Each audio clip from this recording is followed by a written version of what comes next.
Mask science. Explained by a mechanical engineer after 2 years of testing in his laboratory. The Centers for Disease Control and Prevention has changed its guidelines about masks and respirators a number of times over the past 2 years and gave its most recent update on January 14, 2022. The update states that cloth face coverings offer the least protection from the coronavirus compared with surgical masks or N95 style masks. Christian Lorenyi is a mechanical engineer who has been testing the performance of masks for the state of Colorado since the beginning of the pandemic. He explains the new CDC guidelines and the science of what makes for a good mask.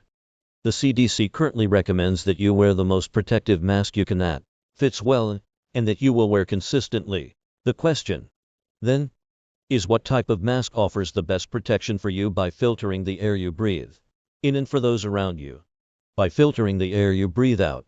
The CDC's updated guidelines clearly lay out the hierarchy of protection. Loosely woven cloth products provide the least protection. Layered finely woven products offer more protection. Well-fitting disposable surgical masks and KN95s offer even more protection. And well-fitting NEO-SH-approved respirators offer the highest level of protection. From a performance standpoint, the N95 and KN95 masks are the best option. While supply chain limitations led to the CDC recommending that people not wear N95s early in the pandemic, today they are easily obtainable and should be your first choice if you want the most protection.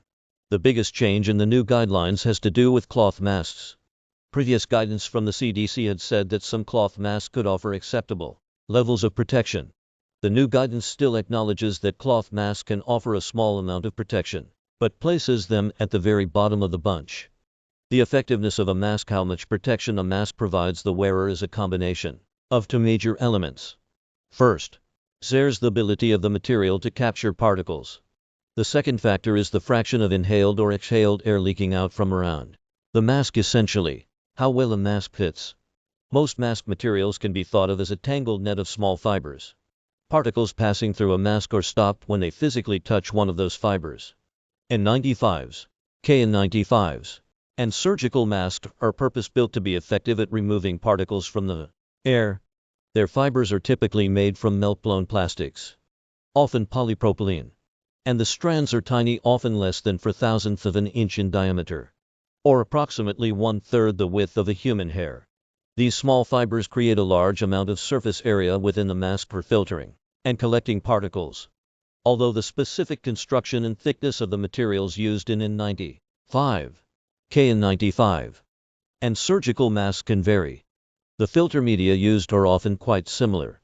These fibers are very tightly packed together, so the gaps a particle must navigate through are very small. This results in a high probability that particles will end up touching and sticking to a fiber as they initially touch a mask. These polypropylene materials also often have a static charge that can help attract and catch particles.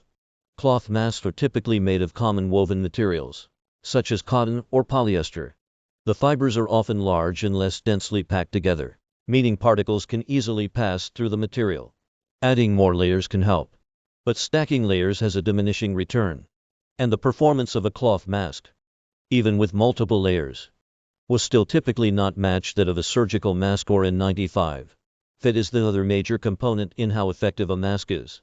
Even if the materials used in a mask were perfect and it removed all particles from the air that passed through it, a mask can offer protection only if it doesn't leak.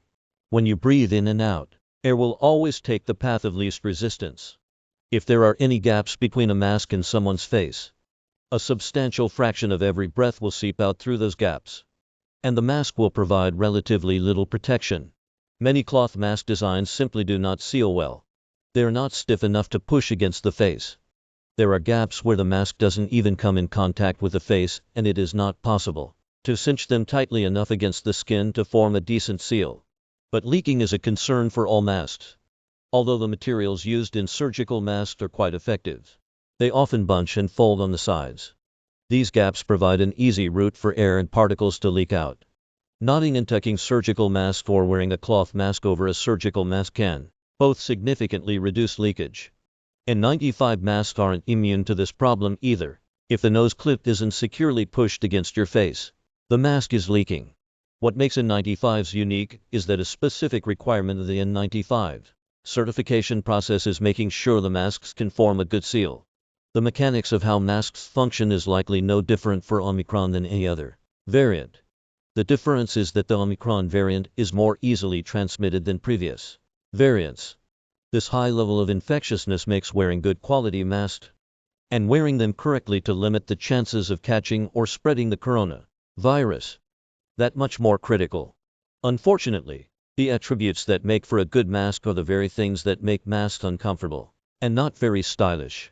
If your cloth mask is comfy and light and feels like you're wearing nothing or wearing nothing at all, it probably isn't doing much to keep you and others safe from the coronavirus.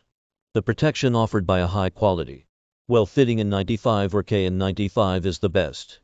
Surgical masks can be very effective at filtering out particles, but getting them to fit correctly can be tricky and makes the overall protection they will provide you questionable. If you have other options, cloth masks should be a last choice. Christian Lorengi is an assistant research professor of mechanical engineering at Colorado State University. This article is republished from the conversation under a Creative Commons license. Read the original article.